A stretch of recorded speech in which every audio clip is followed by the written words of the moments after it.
got another quick unboxing video and a little gear review today. So I picked this up off of eBay the other day. This is the Bushnell Sentry compact spotting scope.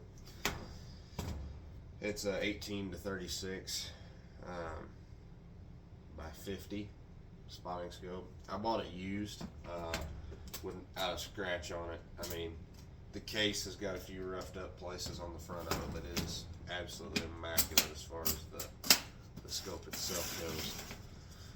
So I'm just going to open that up. Comes with the tripod, spotting scope, and a little lens cloth thing.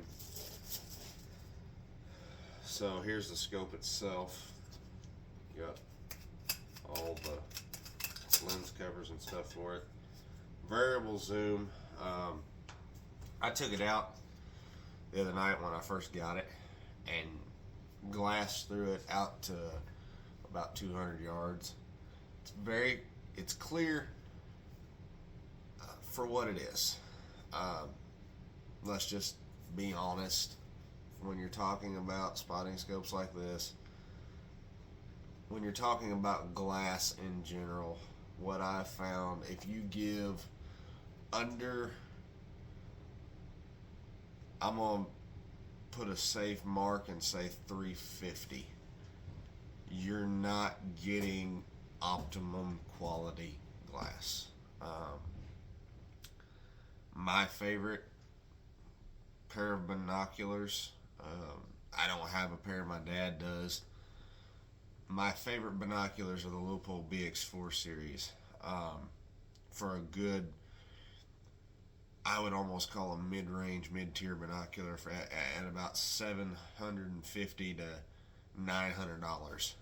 Those are one of the best, clearest pairs. You can't beat Leupold's warranty. It's top notch. I bought this because I picked it up for like 35 bucks on there on an auction on eBay. And for what I'm going to need a spotting scope for, this is perfect. I went down and scouted the area in Kentucky here the other day.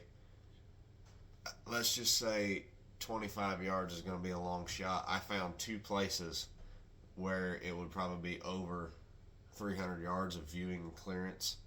And even then, it was nothing that my 10x42 Nikons couldn't handle. I just got this just in case that I did happen to find a spot where I could use a spotter, and this is a pretty decent quality little spotting scope, and I'm not out a ton of money on it. I like it for what it is. It's not a Swarovski, it's not a Leupold, it's not a Maven, it's not any of your high-end brands. It's not made to compete with those. Would I like to have one of those? Absolutely. Hopefully one of these days.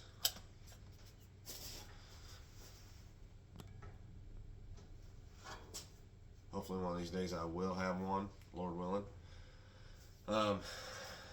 Just because out west, I've still got preference points and stuff that I want to burn up out west, and out there it's a lot of glassing, a lot of looking behind glass.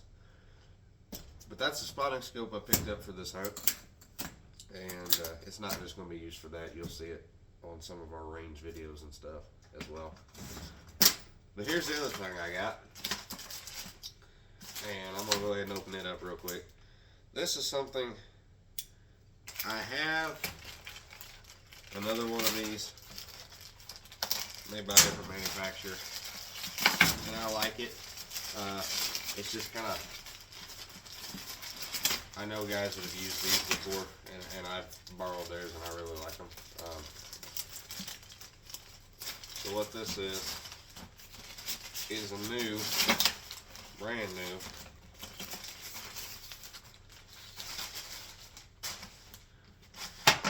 Rocky Mountain. This is the Wapiti Whacker bugle tube. One of the guys that I hunt with out west that went the last time I went, he had one of these, and some of the bugles and stuff that he can make on this thing was just incredible. Incredible pitch, incredible clarity. wanted one ever since then. Just never have really had another western hunt booked for elk, so gonna be using it on this hunt instead.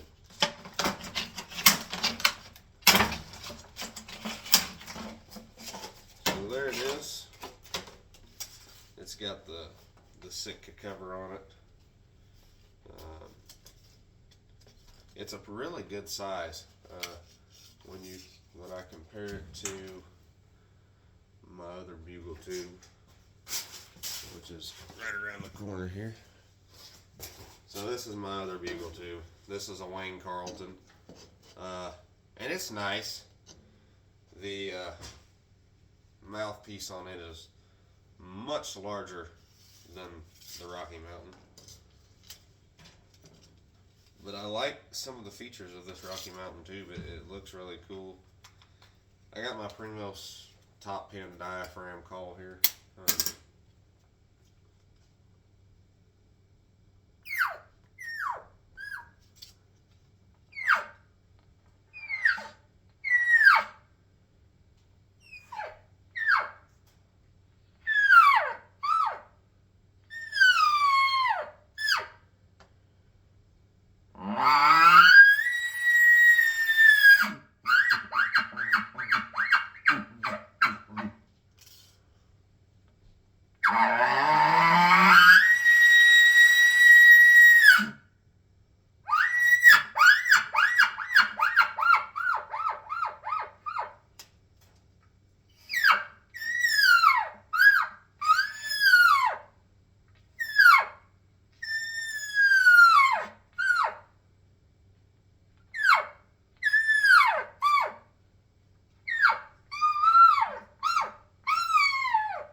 I can compare it real quick to this. This is what the Wayne Carlton sounds like.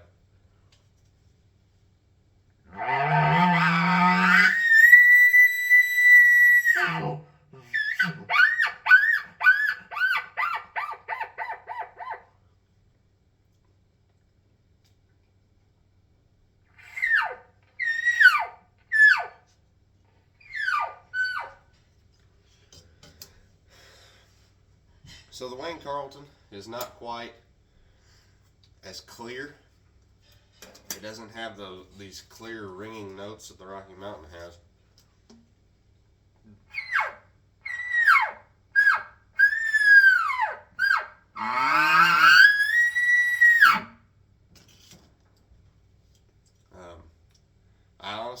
I like this tube better.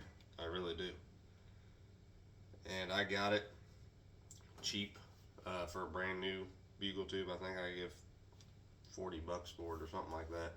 If you know anything about Rocky Mountain hunting calls, that's pretty cheap for one of their bugle tubes. Especially their bigger one like this. But that's about it for this video, guys. If you like these kind of videos, be sure to hit that like and subscribe button. I'm going to be trying to put out some more content here lately than what we have been. I'm going to be trying to put in some shooting content, and hopefully here I'm going to get a bow review and bow setup going for my setup that I'm going to be using this year for elk and whitetail. And probably a few videos. I'm getting my wife into archery for the first time this year, so there'll probably be some videos coming along of her practicing, getting ready for season, and hopefully of her killing her first deer with a bow this year. That's kind of our goal. Been checking trail cameras and stuff around this area, and not looking too good on some of the farms we've got. They got hit pretty hard last year with hunting pressure, and it's kind of, the deer have moved on to greener pastures, it seems. But I picked up a couple of new properties this year, so I'm kind of excited about that. And hopefully be able to put some cameras out, do a little scouting, see if we can't locate a deer that we can get on easily, and try to get one for her. And hopefully, the reason I've been buying all this stuff, we can put an arrow through a big old bull elk come September. come along with